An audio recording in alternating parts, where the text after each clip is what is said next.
আসসালামু আলাইকুম ভিউয়ার্স, আশা করি সবাই ভালো আছেন। তো নতুন একটি ভিডিওতে সবাইকে স্বাগতম। তো আমরা ফটোশপের কাজ করতেছি আর লেখালেখি করবো না, এটা তো হয় না। তো আজকে আমরা সেই দেখবো যে কিভাবে আপনি লেখালেখি করতে পারবেন বিভিন্ন স্টাইল, বিভিন্ন ফন্টে। চলুন আমরা দেখে নিই যে আসলে কিভাবে লেখালেখি করতে হয়। তো লেখালেখির আদ্যপান্ত A to Z সবকিছু থাকবে এই ভিডিওতে।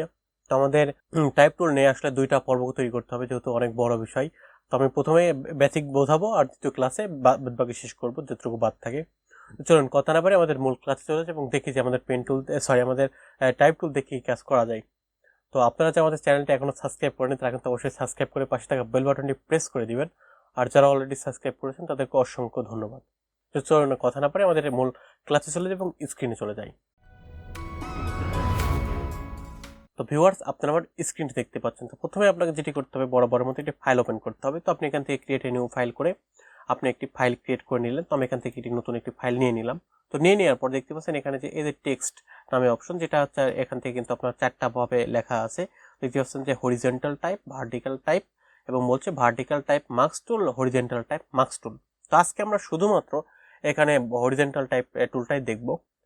তো তারপরে আমি হচ্ছে ভার্টিক্যাল টুল, এখানে মার্কস টুল করে এগুলো আগামী ক্লাসে দেখবো। তো হরিজন্টাল টুলটা যদি দেখি, দেখতে পাচ্ছি আমি হরিজন্টাল টুলটা সিলেক্ট করলাম। তো করার পর দেখতে পাচ্ছেন এখানে কিন্তু আমাদের একটি লেখাটা ক্রিয়েট হয়ে গেছে। তো লেখাটা আসলে এখান থেকে কালারটা আমি আগে চেঞ্জ করে নিই, আপনাদের বুঝতে সুবিধা হবে। তো আমি কালারটাও চেঞ্জ করা কিভাবে করে সেটাও দেখাবো। তো আমি জাস্ট এটা কন্ট্রোল টি প্রেস করে এটা বড় করে নিলাম, শিফট প্রেস করে। তো দেখতে পাচ্ছি আমাদের যে এই লেখাটি, তো লেখাটা এখান থেকে নেওয়ার পরে দেখতে পাচ্ছেন আমাদের এই লেখাটি এখান থেকে টেক্সট নেওয়ার পরে তো দেখতে পাচ্ছেন আমাদের কিন্তু এখানে অনেকগুলা উপরে আমাদের যে কন্ট্রোল প্যানেল, আপনাদের প্রথমের দিকে বলেছিলাম কন্ট্রোল প্যানেল, এটা হচ্ছে আপনার যেটা হচ্ছে আমাদের এখানে টুলস পার, এখানে বলছে কন্ট্রোল প্যানেল। তো কন্ট্রোল প্যানেল দেখতে পাচ্ছেন অনেকগুলো অপশন চলে আসছে। তো এগুলো আসলে কি, এগুলো সম্পর্কে আমরা একটু ধারণা নিয়ে নিই। তো এখন দেখতে পাচ্ছেন এখানে কিন্তু যেটা বলছে এটা হচ্ছে আপনাকে ফন্ট, বা এটা বলছে আপনার ফন্ট ফ্যামিলি। তো এখানে আপনার বিভিন্ন রকমের ফন্ট আছে। তো আপনি আপনার পছন্দ মতো যে ফন্টটা ভালো লাগে সেই ফন্টটা আপনি এখান থেকে ব্যবহার করে নেবেন বা সিলেক্ট করে নেবেন। তো তারপর দেখতে পাচ্ছেন এখানে কিন্তু বলছে ফন্টের আপনার স্টাইল। তো এখানে বলছে এক্সট্রা বোল্ড। এখানে কিন্তু আপনি এক একটা ফন্টের এক এক রকম অপশন পাবেন। সাপোজ আমি যদি এখানে এটা দেই, তো দেখতে পাচ্ছেন এটা কিন্তু অনেকগুলো আছে, রেগুলার, স্যাম্পল। তো আমি যদি আপনাদেরকে টাইমস অ্যান্ড নিউ রোমান নিয়ে ওরা দেখাই, তো আমি এখান থেকে Times and new Roman select করে দিলাম। তো করে দেওয়ার পর এখন দেখতে পাচ্ছেন এখানে কিন্তু আপনার অনেকগুলো অপশন চলে আসছে, যে রেগুলার, ইটালিক, স্যাম্পল, বোল্ড, তারপর বলছে বোল্ড ইটালিক। তো আপনি কিন্তু এখান থেকে বিভিন্ন রকমের ফ্যামিলির স্টাইল পেয়ে যাবেন, যে আপনার ফন্টটার কি ধরনের স্টাইল আপনি করতে চাচ্ছেন। দেখতে পাচ্ছেন আমাদের এর প্রথমে লেখাটা সিলেক্ট করতে হবে। তো আমি লেয়ার থেকে লেখাটা প্রথমে সিলেক্ট করলাম। তো সিলেক্ট করার পর যদি আমি এখান থেকে রেগুলার থেকে আমি যদি বোল্ডে ক্লিক করি, তো আমার লেখাটা এখানে বোল্ড হয়ে গিয়েছে। যদি দেখেন এই যে বোল্ড হয়ে গিয়েছে। তো পুনরায় আমি যদি আবার লেখাটা সিলেক্ট করি, করার পর এখান থেকে যদি আমি এখান থেকে ইটালিক করে দিই, তাহলে দেখতেছেন বোল্ড ইটালিক হয়ে গিয়েছে। তো ভিউয়ার্স, এই ছিল হচ্ছে আপনার এখান থেকে আপনার ফন্ট, এবং এখান থেকে ছিল যেটা হচ্ছে আপনার স্টাইল। তারপর দেখতে পাচ্ছেন এটা হচ্ছে আপনার টেক্সটের আপনার সাইজ বা ফন্ট। তো দেখতে পাচ্ছেন আমি এখান থেকে যদি এটি বাড়াই, তো দেখতে পাচ্ছেন আমাদের লেখাটা কিন্তু অনেক বড় হয়ে যাবে। তো প্রথমে আমি এটি সিলেক্ট করে নিলাম।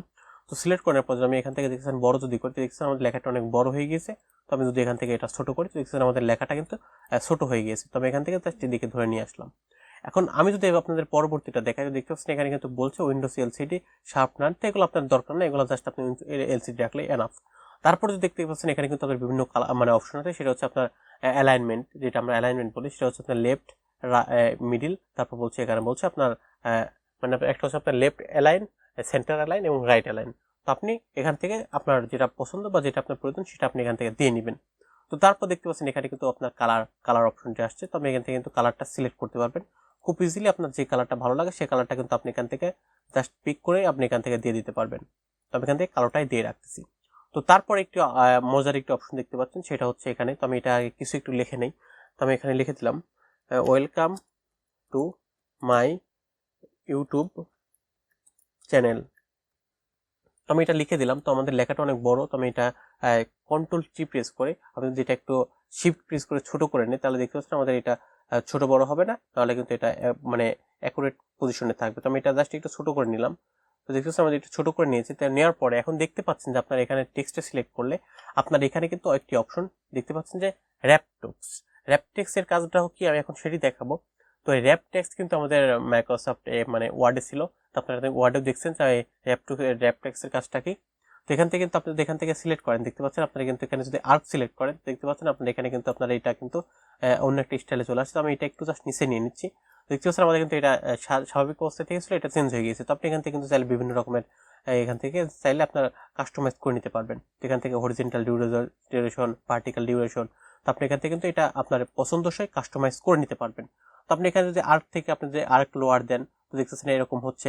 তো আপনি যদি এখান থেকে আর্ক আপার দেন তো আপনার এরকম হবে। তো আমি এটা কন্ট্রোল মানে পুনরায় ব্যাকে আসতেছে, আসার পর আমি যাবো আরও সিলেক্ট করি। তো সিলেক্ট করার পর দেখতে পাচ্ছি এখানে আর্ক আপার দিলে এমন হচ্ছে, আর্ক লোয়ার দিলে এমন হচ্ছে, তারপর এখানে বলছে যে আর্টস দিলে এমন হচ্ছে, তারপর দেখতে পাচ্ছেন এখানে কিন্তু আপনার বালস দিলে এমন হচ্ছে আমার, তারপর দেখতে পাচ্ছেন যে শেল লেয়ার দিলে এমন ঠিক এমনটি হবে, তারপর দেখতে পাচ্ছেন এখানে শেল আপার দিলে আপনার এরকমটি হচ্ছে। তো এখানে দেখতে পাচ্ছেন এখানে বলছে ফ্ল্যাগ, দেখতে পাচ্ছেন ফ্ল্যাগের মতো হয়ে যাচ্ছে, ফ্ল্যাগের ডিজাইনটা হচ্ছে। তারপর এখান থেকে দেখতে পাচ্ছেন যে ওয়েব, দেখতে পাচ্ছেন ওয়েবের আকারে হচ্ছে। তারপর এখানে দেখতে পাচ্ছেন ফিশ, তো এটা বলছে ফিশের আকারে হচ্ছে, মানে ফিশের আকারে মাছের মতো হবে। তারপর দেখছেন এখানে বলছে যে রাইস, তো এখানে রাইজের আকার মতো হবে। তারপর দেখতেছেন এখানে বলছে ফিশাই, তো এখানে আপনার ফিশাইয়ের মতো দেখাবে। তো তারপর দেখতেছেন এখানে বলছে ইনফ্ল্যাট, তো এখান থেকে ইনফ্ল্যাটের আকারে দেখাবে। তারপর দেখতেছেন এখানে বলছে স্কোয়ার, এখান থেকে সেই আকারে দেখাবে। তারপর দেখতেছেন যে টুইস্ট, তো এখান থেকে টুইস্ট আকারে দেখাবে। তো এইভাবে কিন্তু আপনি বিভিন্ন রকমের এখানে অপশন পাচ্ছেন। তো আপনি এই অপশনগুলো প্রতিটাই কিন্তু আপনি ট্রাই করবেন, আপনি প্রতিটাই ট্রাই করে দেখবেন যে কোনটা আপনার জন্য অ্যাপ্রোপ্রিয়েট বা কোনটা আপনার জন্য আপনার কাজের জন্য ব্যবহার করবেন। এবং এখান থেকে কিন্তু আপনি চাইলে যে হরিজেন্টাল ভার্টিক্যাল আপনার এখান থেকে সিলেক্ট করে নিতে পারবেন, এবং এখান থেকে চাইলে এই ভ্যালুগুলো কিন্তু কম বেশি করে আপনি এখান থেকে সিলেক্ট করে নিতে পারবেন। তো এটা ছিল আপনার এখানকার বিষয়। এখন আমি তো এটা এখান থেকে রাখছি না, এটা আমি যে ক্যান্সেল করে দিই। করে দেওয়ার পর এখন আপনাকে যেটা করতে হবে সেটা দেখতে পাচ্ছেন যে আমাদের যেখানে যে অপশনটি ছিল এখান থেকে, এখন যদি আমি আপনাদেরকে দেখাই এখানে কিন্তু আমাদের আরেকটা অপশন মিসিং আছে, সে যেটা আমাদের এখন লাগবে সেটা এখন আমাদের এখান থেকে উইন্ডোজে যেতে হবে। তো উইন্ডোজে যাওয়ার পর এখন আমি এখান থেকে যেটি করব সেটা হচ্ছে আমাদের যে টেক্সটের যে বাকিগুলো আছে সেগুলো ক্যারেক্টার। তো আমরা এখান থেকে জাস্ট এই ক্যারেক্টারে ক্লিক করব। তো ক্যারেক্টারে ক্লিক করলে এখানে দেখতে পাচ্ছেন আমাদের নতুন একটি টপ পপ আপ অপশন চলে আসে। তো পপ আপ অপশন এখানে দেখতে পাচ্ছেন, এখানে কিন্তু আপনার পুনরায় ফন্টের কথা বলছে, এখানে বলছে এই বোল্ড ইটালিক, এখানে টেক্সটের কথা বলছে, এখানে কিন্তু বলছে আপনার সাইজগুলো। তো আমি যদি এখান থেকে দিই তো এখানে ফন্টের সাইজটা কিন্তু কম বেশি করতে পারবেন। তো ভিউয়ার্স এখন যদি একটু লক্ষ্য করে দেখেন এখানে বলছে যে আপনার এই মানে প্রতিটা ক্যারেক্টারের মধ্যে কতটুকু ফাঁকা স্পেস থাকবে, কতটুকু থাকবে না। তো আমি যদি এটা একটু আপনাদের বৃদ্ধি করে দেখা, সাপোজ এই স্পেসটা আমি মনে করি 100% নিয়ে দিলাম, দেখতেছেন আমাদের লেখার মাঝখানে কিন্তু মানে প্রতিটা ক্যারেক্টারের মাঝখানে কিন্তু স্পেস বেড়ে গিয়েছে। আমি যদি এটা এখন থেকে 100 থেকে আমি যদি এখন একটু মাইনাস করে দেই দেখতে পাচ্ছেন আমাদের কিন্তু লেখাগুলো অনেক মানে গোছালো ভাবে চলে আসছে। তো এটা হচ্ছে আপনার এখানকার অপশন। তো আপনি কিন্তু চাইলে এখান থেকে যে আপনার টেক্সটগুলো ছোট বড় করতে পারবেন। তারপর দেখতেছেন এখানে টেক্সটের আপনি পুনরায় এখান থেকে কিন্তু করতে পারবেন, মানে সাইজ ছোট বড় করতে পারবেন। তারপর দেখতে পাচ্ছেন যে এখানে কিন্তু আপনার বিভিন্ন রকমের বলছে, যে দেখতে পাচ্ছেন এখানে কিন্তু বলছে যে আপনার টেক্সটগুলো এখানে বোল্ড করতে পারবেন, এখান থেকে ইটালিক করতে পারবেন, মানে আপনার নর্মাল যে বোল্ড থাকবে সেই বোল্ডের থেকে একটু বেশি বোল্ড করতে পারবেন। তারপর এখান থেকে কিন্তু চাইলে অল ক্যাপিটাল লেটার করতে পারবেন, এখান থেকে চাইলে প্রথমটা ক্যাপিটাল তারপর হচ্ছে স্মল লেটার করতে পারবেন। তো ভিউয়ার্স এখন যদি আমি সুপারস্ক্রিপ্ট এবং সাবস্ক্রিপ্টটা দেখাই, এটা কিন্তু মাইক্রোসফট ওয়ার্ড আমি আপনাদের দেখিয়েছিলাম ভালোভাবে। তবে প্রথমে এখানে একটু লেখা লিখে নিচ্ছি। তো আমি যদি লিখলাম A2 প্লাস B2 লিখে যদি আমি এখানে রাখি, এখন যেটি করবো সেটি হচ্ছে আমাদের সুপারস্ক্রিপ্ট এবং সাবস্ক্রিপ্টের কাছে দেখবো।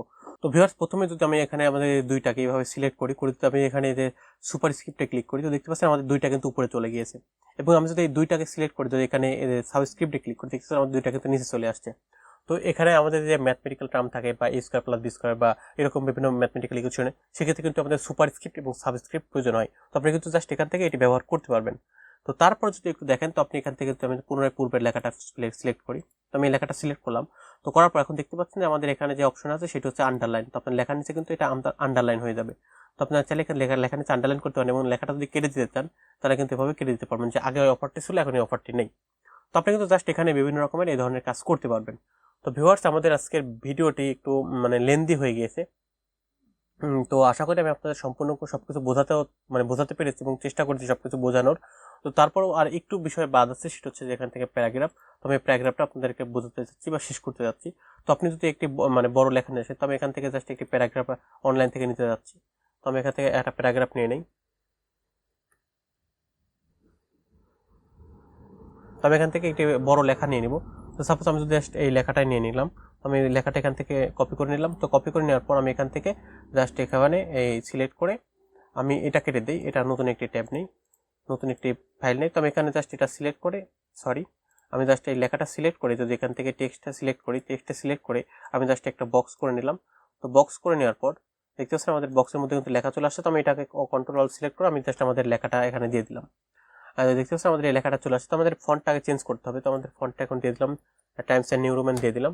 তো দিয়ে দেওয়ার পর দেখতে পাচ্ছেন আমাদের কিন্তু এটি চলে আসছে। তো ভিউয়ার্স আমাদের কিন্তু অনেক বড় লেখা আমি এখানে পেস্ট করেছি, কিন্তু এখানে নেয়নি, কারণ হচ্ছে এখানে দেখতে পাচ্ছেন দুই মানে লাইনের মধ্যে আপনার অনেক গ্যাপ। তো আমি গ্যাপটা এখান থেকে জাস্ট কমাবো, এখান থেকে অটো করে দিলে আমাদের কিন্তু লেখাটা ছোট হয়ে গেছে। তো আমি এখান থেকে ফন্ট সাইজটাও ছোট করে দিচ্ছি। তো আমি ফন্ট সাইজটা এখানে 1 করে দিলাম, 1.81 করে দিলাম। দেখতে পাচ্ছেন আমাদের সবগুলো লেখা কিন্তু এখন ফিল আপ হয়ে গিয়েছে। এখন আমাদের যেটি করতে হবে দেখতে পাচ্ছেন, আমাদের যদি এই বক্সটা সিলেক্ট করি, করার পর যদি এখন প্যারাগ্রাফে যাই, তো আমি এখান থেকে কিন্তু এখানে লেফট অ্যালাইন, সেন্টার অ্যালাইন, তারপর দেখতে পাচ্ছেন এখানে কিন্তু রাইট অ্যালাইন করতে পারবো। তো আপনারা স্ক্রিনে যেমনটি দেখতে পাচ্ছেন, তো দেখতে পাচ্ছেন এখানে দেখতে পাচ্ছেন যে আপনার এখানে যেমনটি বলতেছে, আপনার এখানে যে কতগুলো জাস্টিফাই লাস্ট লেফট, এখানে বলছে জাস্টিফাই সেন্টার লেফট, এবং দেখতে জাস্টিফাই রাইট লেফট, এবং এটা বলতেছে আপনার জাস্টিফাই, মানে এটা হচ্ছে জাস্টিফাই অল। তো আপনি এখানে দেখতে পাচ্ছেন যে জাস্টিফাই অল আপনি এভাবে করতে পারবেন। তো আপনি কিন্তু এভাবে আপনার এগুলো সিলেক্ট করতে পারবেন। তো আপনি কিন্তু এখানে দেখতে পাচ্ছেন বিভিন্ন রকম অপশন আছে, যেগুলো হচ্ছে আপনার লেখাগুলো আপনার এই মানে ডান দিক থেকে একটু চেপে যাবে বামের দিকে। তো এগুলো কিন্তু অনেক বিভিন্ন রকমের অপশন আছে, যেগুলো আপনি এখান থেকে সিলেক্ট করে করে আপনি দেখতে পারেন। তো এটা আপনার ডান মানে বামের থেকে ডান দিকে সরে গেল, আপনি যদি আবার এটা প্রেস করেন তাহলে আপনার এটা বামের থেকে ডান দিকে সরে যাবে, জাস্ট এটুকুই, যেমনটি স্ক্রিনে আপনারা দেখতে পাচ্ছেন। তো এটাই হচ্ছে আপনার এই আপনার টুলসের কাজগুলা। তো আশা করি আমি আপনাদেরকে এই আপনার টাইপ টুলের যে প্রথম পার্টটা ছিল, আমি আপনাদের সম্পূর্ণ একটা বেসিক লেভেলের ধারণা দেওয়ার চেষ্টা করেছি। আশা করি ধারণা দিতে পেরেছি। তো আপনারা যদি তারপর কোথাও বুঝতে না পারেন বা কোথাও জানার থাকে, তাহলে কিন্তু অবশ্যই আমাকে কমেন্ট বক্সে কমেন্ট করে জানাবেন। আর পরবর্তী ভিডিওতে কোনো সবাইকে আমন্ত্রণ রইল। আমি কিন্তু আপনার প্রতিটা কমেন্ট উত্তর দিই, সুতরাং আপনাকে যে কোনো জিজ্ঞাসা কিন্তু আমাকে করতে পারেন। তো আজকে আর কথা বলাচ্ছি না, আজকে ভিডিও এখানে শেষ করতেছি। সবাই ভালো থাকবেন, সুস্থ থাকবেন। আল্লাহ হাফেজ।